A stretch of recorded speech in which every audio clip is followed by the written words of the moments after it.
So, if you grew up with a covert narcissist mom, I just want to say I think this is one of the most difficult situations. It's one of the most difficult ways to grow up. And I'm going to talk in this video about what impact this had on you. Or if you're watching this for a loved one, what impact this had on them. Because knowing this, knowing the traits of a covert narcissist mom, knowing what impact it had on you can really help you know where to focus to heal and move forward in your life, which is super important. So when you grow up with a covert narcissist mom, she probably competed with you a lot, minimized your needs, blamed you if ever anything went wrong, and you probably felt guilty a lot. But the impact really does go beyond that. So I'm going to uncover the 6 traits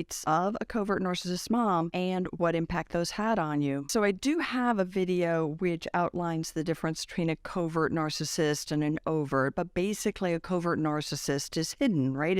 It's not super obvious. So if your mom was a covert narcissist, this leaves you in a pretty isolating place because you might be aware of it, but nobody else is, right? So that covert nature makes it very, very difficult to work with, and it also leaves you question yourself even beyond how you might feel if you were with an overt narcissist. Now, I've seen the phenomena of a covert narcissist mom manifest in many ways. I worked with tons of people in my psychotherapy practice who grew up with a mom with these traits. And what I began to realize is that very often the covert narcissist mom chooses one child in particular to be her supply, right? So when you think about narcissism, the narcissist always needs a supply of attention. So the narcissist needs this admiration and they look for people who will supply it. So the covert narcissist mom often chooses possibly the most empathetic of the children to be her main supply. So the behavior with that child in particular is way more extreme than anything else that's manifested, which is why other family members may not be aware of it. And the other issue that I've seen is that the partner of the covert narcissist mom sometimes buys into the whole story. So the father, for example, might be like, your mom is the best mom in the world, and completely deny any of the subtle and damaging behaviors that the covert narcissist is doing. And other times, the partner of the covert narcissist is just so beaten down themselves, there's no way they would ever stand up and confront the narcissist. All of that really contributes to making this an incredibly toxic environment to grow up in. All right, so one of the overwhelming and most obvious traits of the covert narcissist mom is that they play the victim and the martyr ad nauseum. I did this for you. I sacrificed myself for you. I'm the most wonderful mom because I've done nothing but care for you. And meanwhile, they're sabotaging you in other ways, right? But the storyline, the theme. So one example is I had a client whose mom would periodically give her a gift, wrapped even, of diet pills, which is so insidiously damaging for so many reasons. But if my client ever complained about it to anybody, the people in her family anyway would be, Mom just cares for you. She just wants you to look good so you can be happy, because they've bought into the entire narrative of the covert narcissist. And as I talked about in one of my other videos on this, covert narcissists tend to pay a lot of attention to appearance. So giving you a gift, a wrapped gift of diet pills. I'm just being nice. I'm just trying to help you. I just want you to be happy. I want,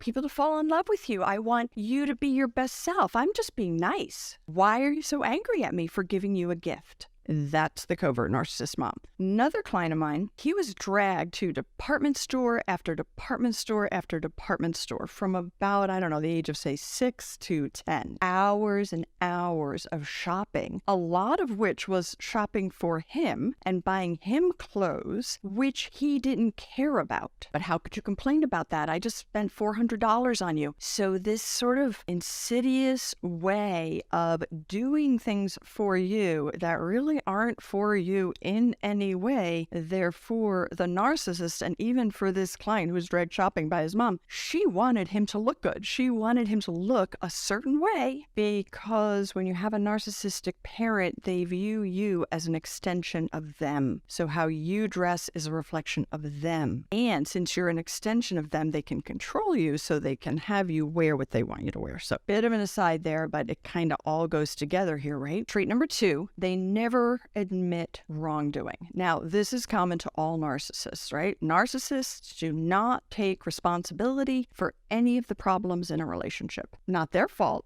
You're the problem.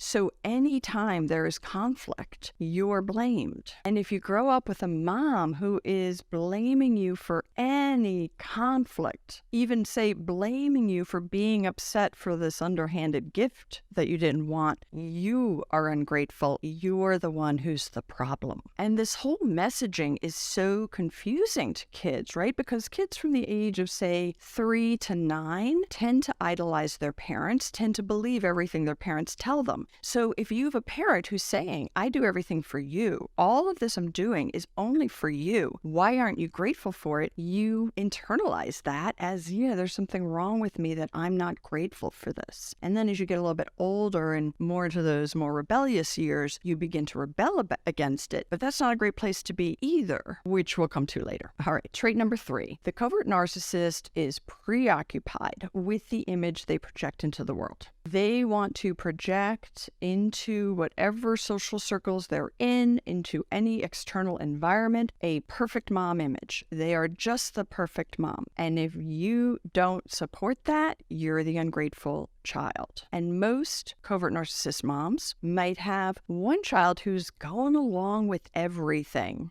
being good, doing everything the mom wants. So see, I'm a good mom because I have this good child who's doing everything I want. And that other one who's rebelling is a bad child. Not my fault, right? It's all tying together. But projecting the image of being the perfect mom, having the perfect family as much as possible, very preoccupied with the external image. So again, as a child, this is super confusing because particularly in those younger years, you believe what your parents say, and you're watching your mom pretend or say things in public that contradict what she says in private. Just very confusing for a child. Number 4, the covert narcissist mom can be vindictive and cruel if anybody goes against her. So you learn young not to, right? Until maybe you hit those rebellious years, but even then, if you're rebelling against a covert narcissist mom, whoa, you are up against somebody who is very skilled at belittling others, making other people feel horrible, and meanwhile projecting this image of being so wonderful to everybody else, so it really becomes isolating. For example, the client who I mentioned with regard to the diet pills felt incredibly isolated in her family because the mother would actually go to the father and be like, she's so hard for me to deal with. I really try. I try everything to relate to her and to help her, and she just pushes me away, and it's this whole story. And then if you in any way confront her and are like directly rebellious, the vindictiveness and backhandedness can get really, really damaging and intense. Part of this vindictiveness is that the covert narcissist also tends to hold resentments forever and will never drop a point. So another person that I worked with who had a covert narcissist mom who was very, very involved in her church and her religion, and she wanted all of her children to stay in that church and that religion and be dedicated. And this client of mine had chosen a different path. So every Christmas holiday, when that client would go home, their siblings would get tons of different gifts, tons of different types of gifts. They would get one gift, a Bible. Year after year after year, the covert narcissist mom never varied. And in working with that client, it was like, okay, we have to understand this is coming from a narcissist. She almost can't think differently. So it is horrible. But learning understanding that this is not really about you. It's really not about you. And no, your father is not going to jump in here and change the situation. Why? Because she'll be vindictive to him, and he already knows that he can't stand up to her. Your siblings will support her. Everybody will support her. Given that scenario, what do you choose, right? There's really a need here. I'm getting into a little bit of like, what do you do about this, right? But there's really a need here to empower yourself, to make choices and make your decisions, understanding that that situation is unlikely to change, and developing your self-esteem separate from that mom and separate from that family system.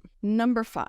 Narcissists tend to be pathological liars. They can lie to you, and in a way where they're completely convincing and you get very confused. And covert narcissist moms are no different. Their lies tend to be things that make them look good and you look bad, or somebody else look bad. Almost always. I mean, you can sort of go through it when you become aware of how much your narcissistic parent lies. You will begin to see that all of those lies are about protecting my image of being wonderful and putting somebody else down. Because a narcissist can't feel good about themselves unless they're above. Like, they can't, feel okay if somebody else seems to have the upper hand. So they always have to create a scenario. And again, as a child, I mean, this just sort of undermines your trust in the world. It undermines your trust in other people, because you realize, like, wow, I can't really tell if somebody's lying or not. And then you're also always doubting yourself, because you'll have a different recollection of events, and the narcissist will be totally convincing that what they remember is accurate, and you're just like, oof, I must be going nuts here. And if you're a child, you will believe what your parent says. That's just a really important thing to weave in here, is that children, let's say we're talking ages 3 to 9, okay? They don't have the cognitive capacity to separate from the event and really observe what's happening. Children just naturally believe what a parent says. So if that parent is contradicting your reality, you go with what the parent says. You think you're wrong. So you do end up feeling like you're at fault in a situation if the narcissist parent is blaming you, feeling guilty if the narcissistic parent is telling you don't do enough for them, feeling bad about yourself because your needs are not paid attention to. So really understanding that when these things were impacting you, you had a child's brain, which was perfect for a child, right? But it didn't have the full executive functioning that we develop later in life. In fact, it keeps developing until we're about 25 years old. So all of our cognitive reasoning capabilities kick in later. We are largely driven by emotion and sensory experience as children, and our parents are the world. So that understanding that and having compassion for yourself is a key piece of this. Trait number 6, the narcissistic parent will demand assurance and admiration from their children, in particular, this one that they've identified as their supply. And sometimes it's all the kids, but sometimes it's really targeted to just 1 or 2 of them. And often here, the manipulation is that if you don't make me feel good about myself, I get so depressed, I can't cope, I cry, I go to bed, I withdraw. Oh, poor me. You're not being nice to mom. And again, this theme could be echoed by other family members, because particularly smart covert narcissists can really figure out how to manipulate tons of people. So you grow up feeling that it's your job to take care of mom's feelings, your job to make mom feel good about herself. That's your job. Your needs don't matter, your wants don't matter. And honestly, this is also a Sisyphean task, because you can't actually make somebody else feel good about themselves. Self-esteem comes from inside, and your covert narcissist mom did not have that. Even though you think of a narcissist as having a lot of self-esteem, that's actually not true. They don't, which is why they are so desperate to get it from others. And it truly is impossible to continually make somebody feel good about themselves, which means you also end end up feeling I'm not good enough because you can never accomplish the task that is so clearly yours. It is so clearly your task to take care of mom, and you're not doing it well. So these all come into being negative core beliefs that we grow up feeling I'm not good enough, my needs don't matter, I'm not as important as other people, it's more important to caretake for others. And so I do have a free PDF on identifying the negative core beliefs. I think it could be super helpful for you.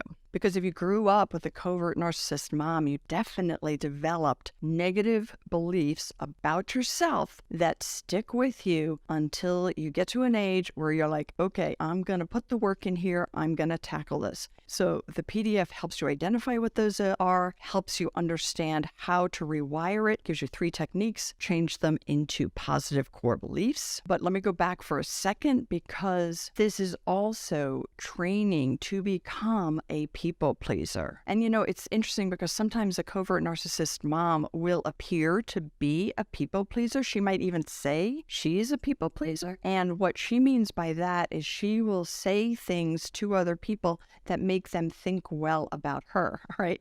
So there's sort of a narcissistic people pleasing, right? It's like, I'm going to say the right thing so this person likes me, but she does it in a way where it's really just totally about her. It's really not about pleasing the other person. And she's probably, meanwhile, training her children to be true people pleasers, where their focus is on pleasing others, taking care of others' needs, desires, wants, emotions, and not their own. All right, so this is a difficult topic. Do let me know what you think. Let me comment below. Let me know if this was useful, not useful, what hits home, what doesn't. If you think I've missed something, let me know. I do try to read all my comments and I try to respond back. But I also just want to reiterate that if you grew up with a covert narcissist mom, it is growing up in a traumatic environment. So many clients that I've had will say, well, I didn't really have trauma growing up. I wasn't hit. I wasn't physically abused. But emotionally, they were neglected and manipulated. And it was not recognized by other caregivers, other family members, or even by themselves. So it is actually growing up in an abusive environment, and it does take work and healing to rewire the feelings that you have about yourself and others, but it can be done. You can do this. All right. I'll see you next week.